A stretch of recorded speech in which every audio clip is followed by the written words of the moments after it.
बात चालू हो गई थी, कौन सी?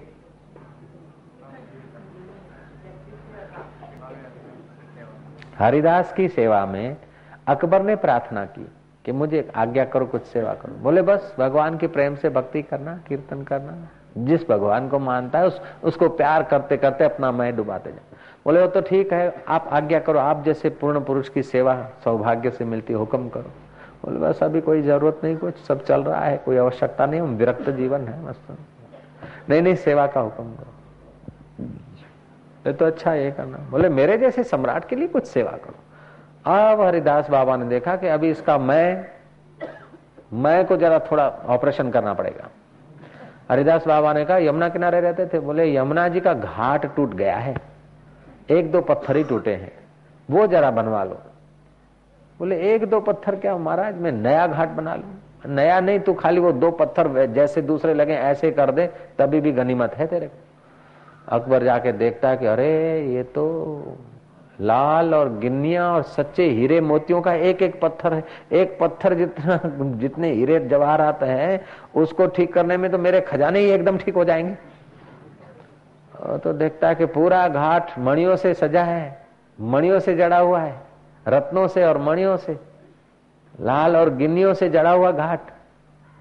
अकबर आगे चरणों में गिरा। बोले महाराज, बोले फिर मैं ये कर दूं, मैं बड़ा सम्राट, लोगों का शोषण करके रख दिया, लोगों की सेवा में लगा देना, ये तो होता रहता है, जा। ओम नारायण नारायण नारायण नारायण नारायण। मैं बात बता रहा था कि यार की मौज की। इतनी देर मैंने उनको इसलिए छोड़ दिया कि स्विमिंग पूल में जरा स्नान भी कर ले, क्यों हम जल्दबाजी करें, उनको बाहर ले आए, इसलिए दूसरी कथा रख दी बीच में। अब नहा रहे होंगे, जय जय, यार की मौज नहा रहे होंगे। सिपाहियों ने गाली गलौज किए, बोलते जाए, ओ यार की मौज, वो उछलते कूदते जाए। ओ बाबा जी का नहाना पूरा हो गया, ज्यों बाहर आए त्यों तो भिड़ गए बकने में। हाँ भाला लेके सामना करें, लेकिन महाराज के चित्त में ये कभी भ्रांति नहीं थी कि मैं मर सकता हूँ। ये साधन है, साधन का काम पूरा हो गया, जब इसका प्रारब्ध होगा तो पूरा हो जाएगा, तो हो जाएगा, रहेगा तो रहेगा। प्रारब्ध से एक दिन पहले मृत्यु नहीं हो सकती, और 1000 कोशिश करो तो 2 दिन ज्यादा नहीं जी सकता है। ऐसा उन्हें ज्ञान भी हो गया था।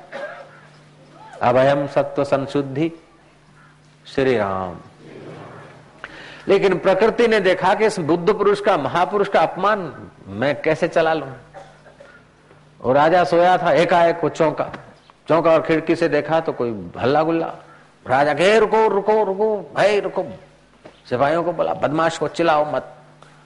दौड़े और हकीकत जानी। बाबा जी से पूछा कि आप कहां से आए? बोले यार की मौज। इधर कैसे चले आए थे? यार की मौज। राजा में कोई ईश्वर का तेज साधारण आदमी से तो ज्यादा तेज था, तभी तो राजा बन पाया। तो कुछ योग्यता थी तभी तो राजा बन पाया। तो उस योग्यता के कारण कुछ पुण्याई थी, तो बाबा जी को पहचान लिया कि ये तो कोई जीवन मुक्त महापुरुष है, गुणातीत है। चरणों में गिर पड़ा। बोले महाराज ये तो अबोझ जीव है, इन पर आप क्षमा करना। बोले नाराज जो होगा वो क्षमा करेगा। बाबा को तो पता नहीं नाराजी क्या और राजी क्या, वो तो यार की मौज। क्षमा करना, बोले यार की मौज। आपका अपमान हो गया, बोले यार की मौज। महाराज फिर आ जाना, बोले यार की मौज। ऐसे भी जीवन मुक्त महापुरुष हो गए जिन्होंने गुणों को गुणों में ही धर दिया, गुणों के साथ तादात्म्य नहीं किया। और फिर जो कुछ उनके द्वारा हो गया, उनका प्रसिद्ध लोक कल्याण का प्रारब्ध है तो लोक कल्याण के कार्य किए, और ऐसे मस्ती से जीने का प्रारब्ध है तो ऐसे ही जी लिया, यार की मौज। ऐसे गुणातीत बुद्ध पुरुष अगर लोगों के बीच होते हैं तो लोगों को बहुत लाभ होता है, और मौन भी होते हैं तो ब्रह्मलोक तक के जीवों को बहुत लाभ पहुंचाते। तो आज के श्लोक से हमको इतना समझना होगा, लालच लोभ न मोह कछु एकल भला अनीह, साधक ऐसा चाहिए जैसा बन का सिंह। बन का सिंह कैसे होता है? बिल्ली शिकार कब करती है पता है तुमको? रात को निकलती तो आवाज करती, डरावना म्याऊ म्याऊ करती। तो डरावना आवाज सुनकर चूहे आदि छोटे छोटे प्राणी पहले भयभीत हो जाते हैं। तो डरावना आवाज सुनने से भी हम लोगों की शक्ति क्षीण हो जाती है। इसलिए बच्चों को डरावना आवाज न सुनाए, और न हम सुने न किसी को सुनाए। जो दूसरों को डराता है वो स्वयं भी किसी से डरता है। जो दूसरों को, अपने व्यक्तित्व की गुलामी के बिना आदमी दूसरे के व्यक्तित्व का गुलाम हो नहीं सकता है। आपको अपने व्यक्तित्व की इच्छा होगी संभालने की, तब आप दूसरों की खुशामद करेंगे। नहीं तो दूसरों से आपका प्रेम होगा। प्रेम अलग बात है। प्रेम महावीर ने कहा वो करुणा है। आप बच्चे के आगे सुकड़ के झुक के नम कर, मारा बाप हवे तू मोनी जा, बुरियावी हैंड मारा बा हवे हैंड, तो उसका मतलब ये नहीं है कि आप कोई डर रहे हैं उससे, नहीं, लेकिन प्यार है, ममता है, उसलिए कह रहे। ऐसे ही ज्ञानी अगर प्रणाम करता है, आदर करता है, तो ऐसा नहीं कि मोह है कि किसी से डरते हैं, नहीं, करुणा है, वात्सल्यता है, अपना तो है। लेकिन रजोगुणी और तमोगुणी जब यूं यूं करेगा तो उसमें स्वार्थ है। श्री राम ज्ञानी भी यूं कर लेगा, झुक लेगा, आइए दोबारा दर्शन दीजिए, कृपा कीजिए, ज्ञानी भी कह देगा और रजोगुणी भी कह देगा, लेकिन कहने में फासला है। रजोगुणी का स्वार्थ है, अहंता ममता करता भोगता है, और ज्ञानी बरसने के लिए कहता है। जैसे माँ का स्वार्थ नहीं है, बेटा खा ले, मेहरबानी कर ले, ले बेटा इतना और खा ले, माँ कहती है, और पत्नी बोलती चलिए, हाँ जी चलिए ना, देखो टाइम हो रहा है, चलिए चलिए। माँ भी कहती बेटा चल चल, माँ चल खाने को कह रही और मिसेस चल पिक्चर को कह रही है। चल तो दोनों नारियां कह रही है ना, जय श्री कृष्ण कह दो, और सब नारियां ऐसी है मैं नहीं कहता, जय जय। लेकिन माँ का हृदय जैसे बच्चे के प्रति होता है, ऐसे ही जो गुणातीत हुए हैं उनका हृदय समाज के और भक्तों के प्रति ऐसा होता है। ऐसी लिए श्री कृष्ण रथ की बागडोर लेकर अर्जुन को गिड़गिड़ा रहे हैं कि अर्जुन तू युद्ध कर, ये सात्विक करता होता, ये राजसी होता, ये तामसी होता, और गुणातीत होकर तू युद्ध कर, ये कर वो कर। अर्जुन की एक एक बात मान रहे हैं, एक एक अंगड़ाइयों को पूर्ति कर रहे हैं। तो क्या अर्जुन से डरते थे या अर्जुन से कुछ लेना था या मोह था? नहीं, करुणा, उदारता अपना स्वभाव था।